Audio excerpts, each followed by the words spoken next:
भाग 7 को आदर्श आचार संहिता की आत्मा कहा गया है। चर्चा करने वाले हैं इसी नाम की। जी हाँ, आदर्श आचार संहिता यानी मॉडल कोड ऑफ कंडक्ट। वर्तमान समय में सत्तारूढ़ दल और सरकारों द्वारा इस आदर्श आचार संहिता को लेकर के आचरण की संहिता जिसे सबके द्वारा मान्यता प्राप्त की गई है। आज तक ऐसा कभी नहीं हुआ है कि आचार संहिता लागू होने के बाद कोई भी प्रधानमंत्री विदेश दौरे पे गया हो, जब त्योहार खत्म ना हो जाए तब तक उस बदलाव को देखा जाता है, और वही बदलाव है आदर्श आचार संहिता। और शुरू होने का नाम है लागू होने का उपयोग करते हुए इस तरह का मैसेज भेजना नीतिगत है। सिस्टम आर्किटेक्चर और नेटवर्क लिमिटेशंस के कारण यह देर से पहुंच रहा है, और इस भूटान द्वारा सर्वोच्च नागरिक सम्मान देने की घोषणा 2 साल पहले की गई थी। तो इस तरह के कार्यक्रम इससे पहले पिछले 20 सालों में कभी नहीं किया गया है। इस तरह का भी उदाहरण देखने को नहीं मिलता है। क्या नैतिक है? इस फोटो कोलाज में आप देख सकते हैं कि एक फोटो में बिहार बीजेपी के ट्विटर हैंडल से राम मंदिर का निर्माण बीजेपी ने करवाया है या भारत सरकार ने करवाया है। यह क्लेम क्यों नहीं किया जाता है कि मुस्लिमों को भी 5 एकड़ जमीन हमने दिया है? पहले मतदान फिर जलपान। जी हाँ दोस्तों, तो आज आपने दिन भर ये नारा बहुत बार सुना होगा, और आशा करते हैं कि यदि आपके क्षेत्र में आज मतदान थी तो आपने भी मतदान जरूर किया होगा।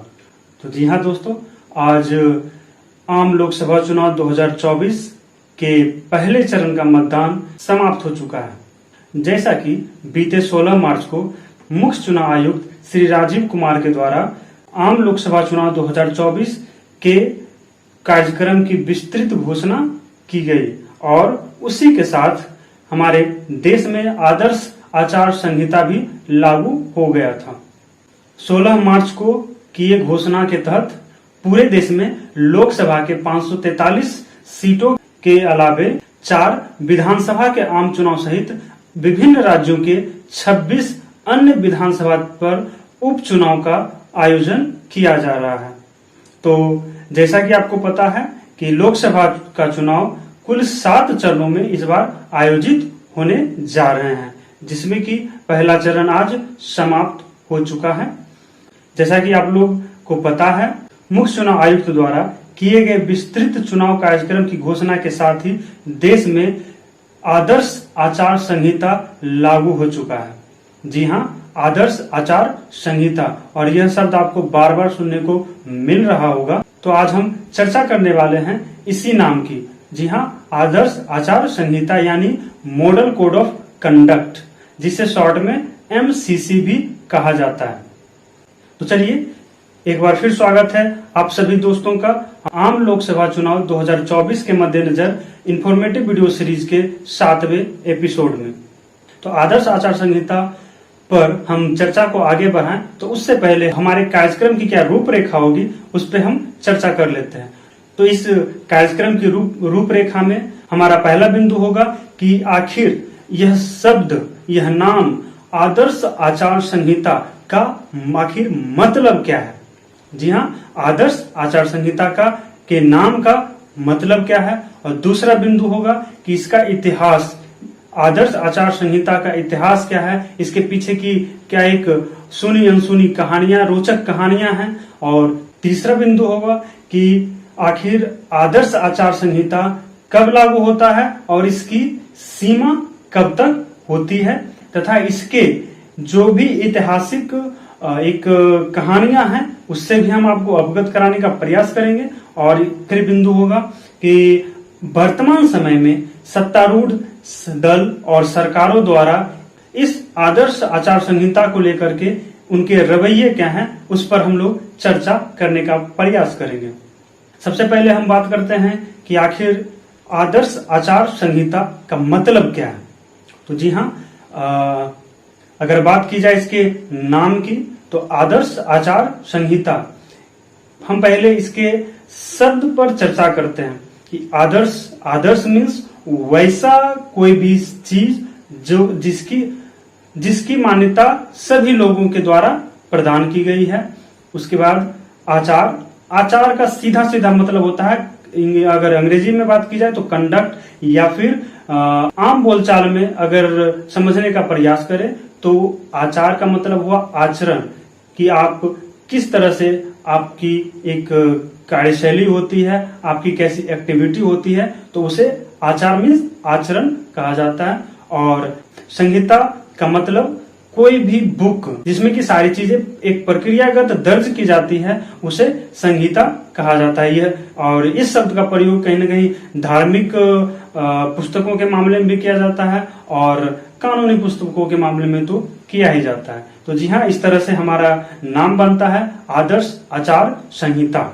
मतलब कि वैसा एक आचरण की संहिता जिसे सबके द्वारा मान्यता प्राप्त की गई है, यानी जो भी राजनीतिक दल हैं उनके द्वारा इसे मान्यता प्राप्त की गई है। तो चलिए सबसे पहले हम बता दें कि वैसे तो वर्तमान में यह कहा जाता है कि आदर्श आचार संहिता आज भारत के निर्वाचन आयोग के द्वारा बनाई गई होती है और इसे इसी तरह से परिभाषित भी किया जा सकता है कि संवैधानिक प्रावधान अनुच्छेद 324 के तहत चुनाव आयोग को स्वच्छ, स्वतंत्र और पारदर्शी चुनाव करवाने का शक्ति प्रदान है। तो जी हाँ, इसी संवैधानिक प्रावधान से प्राप्त शक्तियों का उपयोग करते हुए चुनाव आयोग निष्पक्ष और पारदर्शी चुनाव कराने के लिए कोई भी नियम जारी करता है। और अगर बात की जाए आदर्श आचार संहिता की, तो स्वतंत्र और निष्पक्ष चुनाव कराने के लिए इलेक्शन कमीशन द्वारा बनाया गया वह नियम जिसे किसी भी राजनीतिक दल, सरकार या फिर नेताओं द्वारा पालन करने की अपेक्षा की जाती है। गौर करने वाली बात है कि इस आदर्श आचार संहिता को कुल 8 भागों में बांटा गया है, जिसमें पहला भाग सामान्य आचरण, जैसे कि पक्ष या विपक्ष के नेताओं द्वारा एक दूसरे पे आरोप प्रत्यारोप या फिर किसी भी तरह की धार्मिक या जातिगत भावनाएं न फैलाई जाएं, इसको लेकर के एक दिशा निर्देश दिया जाता है।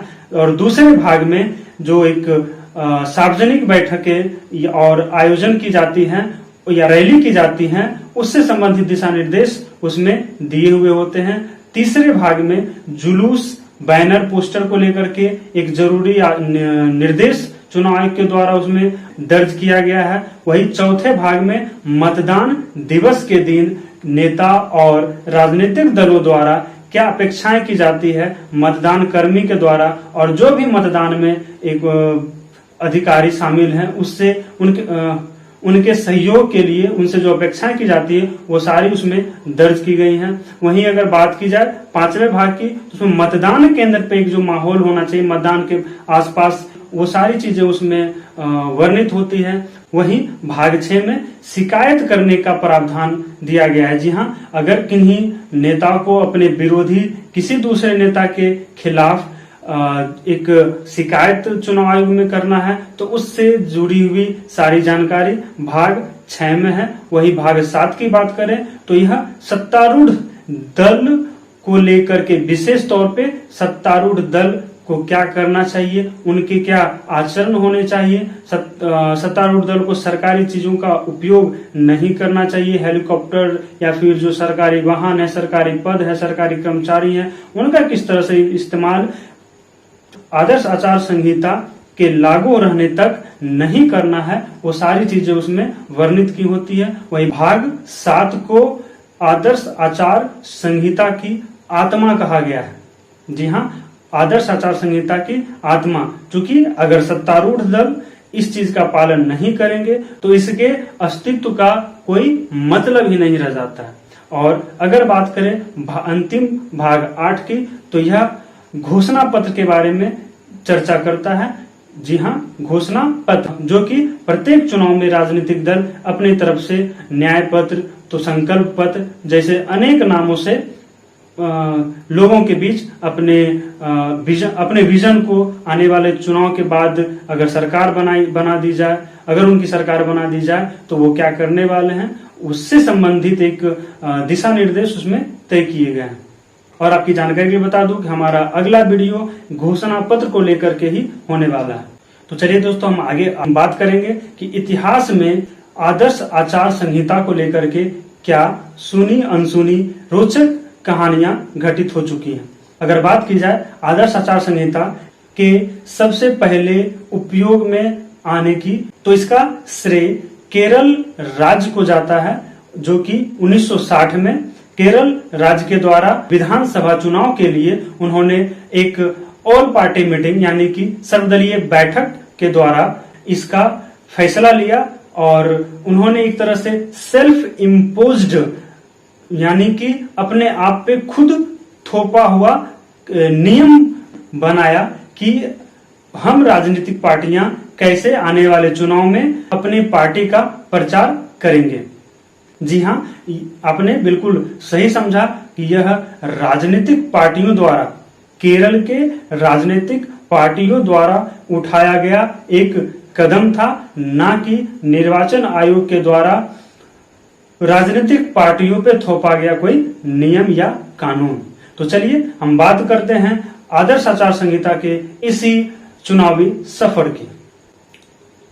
भारत के निर्वाचन आयोग के वेबसाइट की माने तो केरल द्वारा आचार संहिता अस्तित्व में लाने के बाद सन 1962 में लोकसभा और विधानसभा का चुनाव भी इस नियम के तहत करवाया गया। 1967 में पुनः केरल के द्वारा इसे लागू किया गया और 1966 में तमिलनाडु भी अपने राज्य चुनाव में मॉडल कोड ऑफ कंडक्ट के अनुसार चुनाव करने को तैयार हो गया। 1967 में पश्चिम बंगाल और आंध्र प्रदेश ने भी इसके लिए हामी भरी, तो वहीं 1968 और 69 के विभिन्न चुनाव मद्रास आचार संहिता के आधार पर ही करवाए गए थे। 1971 और 72 में लोकसभा प्लस विधानसभा भी इसी तरह की अपील पर करवाए गए थे, जिसके बाद 1 जनवरी 1974 को इलेक्शन कमीशन द्वारा संशोधित आदर्श आचार संहिता लागू किया गया और 1977 में लोकसभा में इसका परिचालन किया गया। वहीं सितंबर 1979 में चुनाव आयोग के द्वारा सत्ता पक्ष के सरकारी पद के दुरुपयोग जैसे भ्रष्ट आचरण को रोकने के लिए आदर्श आचार संहिता में भाग 7 को जोड़ना पड़ा, जो कि सत्ता पक्ष की भूमिका को इसके दायरे में लाता है तथा 1979 के लोकसभा चुनाव में इलेक्शन कमीशन ने इसी संशोधित मॉडल कोड ऑफ कंडक्ट को लागू किया, परंतु उस समय तक केवल अनुरोधात्मक अपील के रूप में ही इसका उपयोग किया जाता था। जी हाँ, यह सिर्फ एक अनुरोधात्मक अपील था कि आपको इस तरह की जो व्यवस्था की गई है उसे आपको मानना चाहिए। जी हाँ, चाहिए, ना कि मानना पड़ेगा, जिसके कारण आदर्श आचार संहिता के उल्लंघन होने पर शायद ही कोई दंडात्मक कार्रवाई के साक्ष्य अभी आपको मिलेंगे। 1980 के दशक में भाग 7 को वैधानिक मान्यता यानी कि उसे कानून का दर्जा देने का प्रयास चुनाव आयोग के द्वारा किया गया, परंतु चुनाव सुधार संबंधित गोस्वामी कमेटी की सिफारिश पर representation of the people's act यानी कि लोक प्रतिनिधित्व कानून 1951 की धारा 124 और 126 क के दंडात्मक प्रावधान के अलावे कोई भी कानून इस संबंध में पारित नहीं किया गया।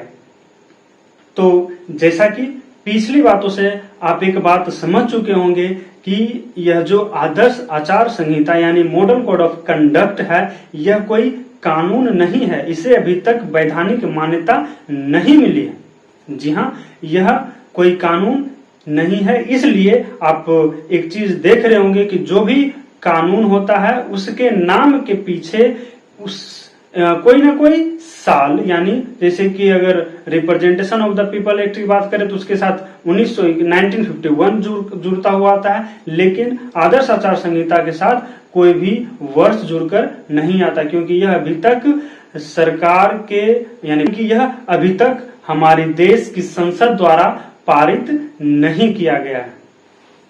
तो चलिए दोस्तों, ये हमारा मॉडल कोड ऑफ कंडक्ट के संक्षिप्त इतिहास की चर्चा कैसी लगी कमेंट बॉक्स में जरूर बताएं। अब हम आगे बढ़ते हैं तीसरे point, model code of conduct कब और कब तक लागू होता है।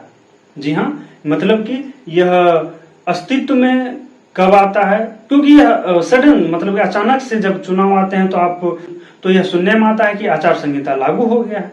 तो क्या होता है आचार संहिता लागू होना और यह कब तक लागू होता है?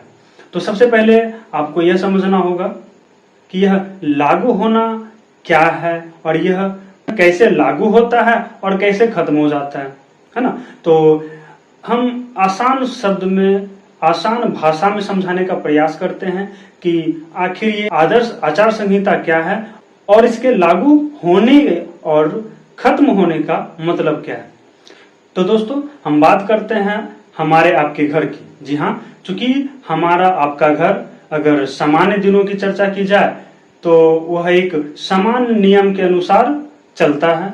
मीन्स कि उसमें लोग क्या खाएंगे, कहाँ जाएंगे, कब सोएंगे, कब जगेंगे।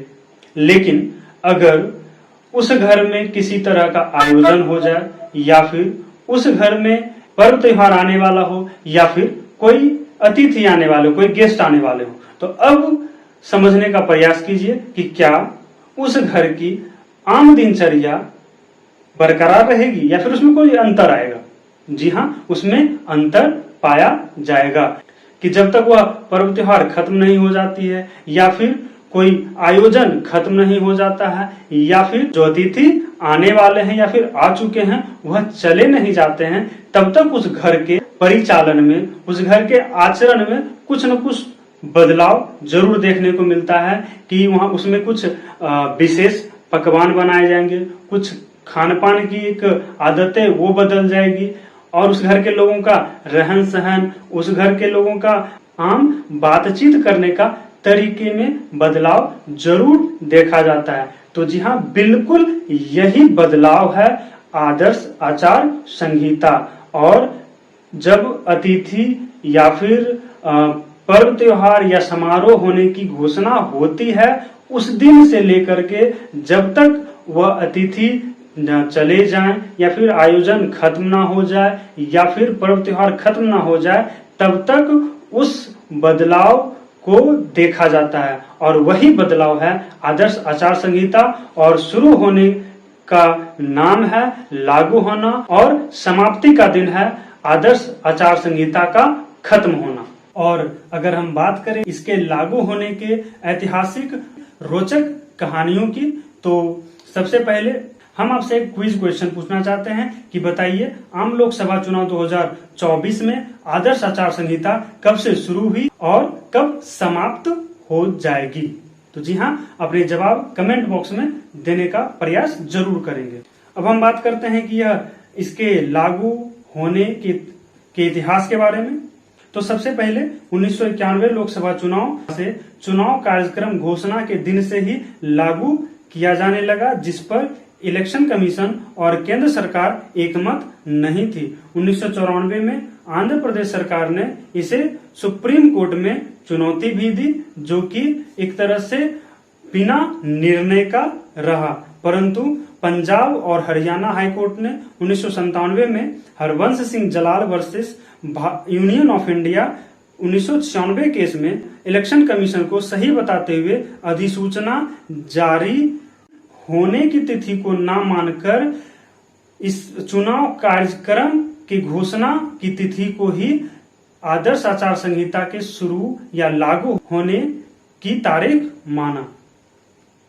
उसी तरह 2001 में इलेक्शन कमीशन और सरकार के बीच इस शर्त पर सहमति बनी कि कार्यक्रम की घोषणा और अधिसूचना जारी होने में 3 सप्ताह से ज्यादा का समय न हो तथा पूर्ण कार्यों का उद्घाटन तथा शिलान्यास कार्यक्रम सिविल अधिकारी के द्वारा किए जाएंगे। तो चलिए दोस्तों, आदर्श आचार संहिता के लागू होने से जुड़ी रोचक कहानियों के बाद अब चलते हैं इस चर्चा के चौथे और आखिरी पहलू कि वर्तमान में सत्तारूढ़ दल या उसके नेताओं द्वारा आदर्श आचार संहिता को लेकर के उनके आचरण पर। हालांकि इलेक्शन कमीशन ऑफ इंडिया के वेबसाइट पर आदर्श आचार संहिता के भाग 7 में मिनिस्टर यानी मंत्री और अन्य गणमान्य के अलावे प्रधानमंत्री या मुख्यमंत्री में से किन्हीं का भी उल्लेख नहीं मिलता है। लेकिन यदि देखा जाए तो किसी राज्य के मुख्यमंत्री या देश के प्रधानमंत्री एक तरह से सभी मंत्रियों के हेड मात्र हैं, अतः उन्हें भी मंत्री के तौर पर ही माना जाना चाहिए। अन्यथा भारत के प्रधानमंत्री के पद को महज एक मंत्री से तुलना ना करते हुए यदि इसे पॉलिटिकल हेड यानी कि राजनीतिक प्रमुख के रूप में देखा जाए तो यह और भी महत्वपूर्ण हो जाता है कि उनकी कार्यशैली आने वाले प्रधानमंत्रियों के लिए मील का पत्थर हो। और इस आधार पर हम विश्लेषण करने का या यूं कहें कि मूल्यांकन करने का प्रयास करेंगे कि पिछले 16 मार्च को भारत के मुख्य निर्वाचन आयुक्त श्री राजीव कुमार के द्वारा लागू किए गए आदर्श आचार संहिता के बाद हमारे प्रधानमंत्री श्री नरेंद्र मोदी जी का आचरण इसके प्रति कैसा रहा है। तो आइए सबसे पहले विश्लेषण करते हैं 16 मार्च के बाद, जी हाँ, यानी कि आचार संहिता लागू होने के बाद ही प्रधानमंत्री के नाम से भारत सरकार के द्वारा भेजे गए व्हाट्सएप मैसेज की। जी हाँ, तो आपने भी गौर किया होगा कि आपके विभिन्न व्हाट्सएप पर इस तरह का मैसेज जरूर मिला होगा। तो अब गौर करने वाली बात है कि क्या आदर्श आचार संहिता लागू होने के बाद प्रधानमंत्री के नाम से सरकारी तंत्र का उपयोग करते हुए इस तरह का मैसेज भेजना नीतिगत है। और इस पर जब चुनाव आयोग के समक्ष शिकायत की गई तो शिकायत में क्या बहाना बनाया गया, आप उसे भी देख सकते हैं कि यह मैसेज आदर्श आचार संहिता के लागू होने से पहले भेजा गया था, लेकिन सिस्टम आर्किटेक्चर और नेटवर्क लिमिटेशंस के कारण यह देर से पहुंच रहा है। और इसमें 16 तारीख तक की बात की गई है, लेकिन आप देख सकते हैं कि मेरे मोबाइल में यह 17 मार्च को आया हुआ है। और हम आगे बात करते हैं दूसरे मुद्दे पे। तो आपने गौर किया होगा कि आचार संहिता लागू होने के बाद 18 मार्च को हमारे प्रधानमंत्री एक विदेश दौरे पे भूटान गए हुए थे। जी हाँ, भूटान, जहाँ पे कि उन्हें वहाँ के सर्वोच्च सम्मान से भी सम्मानित किया गया था। तो गौर करने वाली बात है कि आप अगर थोड़ी सी भी रिसर्च करेंगे, अपने मोबाइल और दिए गए दैनिक डाटा का उपयोग करेंगे, तो उसमें पाएंगे कि अभी तक के भारत के लोकतांत्रिक इतिहास में आज तक ऐसा कभी नहीं हुआ है कि आचार संहिता लागू होने के बाद कोई भी प्रधानमंत्री विदेश दौरे पे गया हो। जी हाँ, और एक और रोचक बात आपको इसमें पता चलेगा कि आप यहाँ पे जो 3 फोटो देख रहे हैं, तीनों फोटो एक ही मीडिया चैनल TV9 भारतवर्ष का है। और इसमें आप यह गौर करेंगे कि भूटान द्वारा सर्वोच्च नागरिक सम्मान देने की घोषणा 2 साल पहले की गई थी। जी हाँ, 2 साल पहले। आप देख सकते हैं यहाँ पे एक स्क्रीनशॉट में 16 दिसंबर 2021 और एक में 2 साल पहले का लिखा हुआ है। और यह सम्मान दिया कब जाता है तो 2024 में 22 मार्च को। जी हाँ, आचार संहिता लागू होने के बाद। तो चलिए इसे आप अपने तरीके से विचार में रखते हुए हम आगे बढ़ते हैं तीसरे मुद्दे पे। तो तीसरा मुद्दा है भारत रत्न सम्मान समारोह। जी हाँ, चूँकि आप भी वाकिफ़ होंगे कि हमारे देश में भारत रत्न सम्मान दिया जाता रहा है और उसके नामों की घोषणा के बाद यह एक समारोह में राष्ट्रपति के द्वारा प्रदान किया जाता है। तो इस बार भी राष्ट्रपति भवन में भारत रत्न सम्मान दिया गया। और उस सम्मान दिए जाने में आपने एक चीज़ गौर जरूर किया होगा कि यह भी आदर्श आचार संहिता के बाद आयोजित किया गया है। और फिर आप एक बार अपने मोबाइल और दैनिक डाटा का उपयोग करेंगे और देखेंगे तो इस तरह के कार्यक्रम इससे पहले पिछले 20 सालों में कभी नहीं किया गया है। आप देख सकते हैं कि 2009 में 10 फरवरी को किया गया था, 2014 में 5 फरवरी को किया गया था और 2019 में भी 8 अगस्त को किया गया था। लेकिन इस बार का भारत रत्न समारोह आचार संहिता के बाद 30 मार्च किया गया। और इसमें एक चीज़ गौर करने वाली बात रही कि देश के पूर्व गृह मंत्री और पूर्व उप प्रधानमंत्री श्री लाल कृष्ण आडवाणी जी को उनके आवास पर राष्ट्रपति द्वारा स्वयं जाकर भारत रत्न का सम्मान दिया गया। जी हाँ, और इससे पहले इस तरह का भी उदाहरण देखने को नहीं मिलता है। और इसमें आप देख सकते हैं दूसरी तरफ कि 2009 में भीमसेन जोशी, पंडित भीमसेन जोशी जो भी घर पर जाकर के भारत रत्न सम्मान दिया गया, लेकिन राष्ट्रपति महोदय ने जाकर के नहीं दिया था, बल्कि राष्ट्रपति के अधिकारियों द्वारा इन्हें यह सम्मान दिया गया था। अब आगे बात करते हैं एक और मुद्दे की, तो उसमें भी हम मूल्यांकन करने का प्रयास करेंगे कि क्या आदर्श आचार संहिता के होते हुए हमारे प्रधानमंत्री जी का यह आचरण न्यायपूर्ण और या कहें नीतिगत या नैतिक है।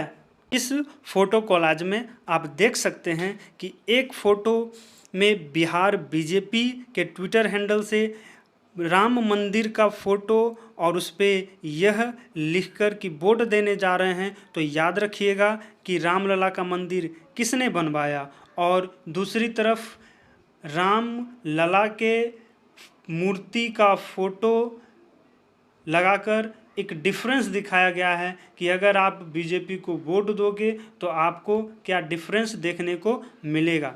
तो सवाल यह उठता है कि क्या अयोध्या में श्री राम मंदिर का निर्माण बीजेपी ने करवाया है या भारत सरकार ने करवाया है। और अगर यदि ऐसा है तो सवाल यह भी उठता है कि फिर इस केस के सुप्रीम कोर्ट के आदेश में जो बातें कही गई है क्या वह झूठ है। और अगर वो झूठ है तो फिर क्या यह भी झूठ है कि मुस्लिम पक्ष को भी 5 एकड़ जमीन सरकार को ही देना है। तो यह क्लेम क्यों नहीं किया जाता है कि मुस्लिमों को भी 5 एकड़ जमीन हमने दिया है। तो आदर्श आचार संहिता से जुड़े इतिहास, उनके मामलों और अन्य रोचक हिस्सों से जुड़े इस वीडियो में फ़िलहाल इतना ही। नमस्कार।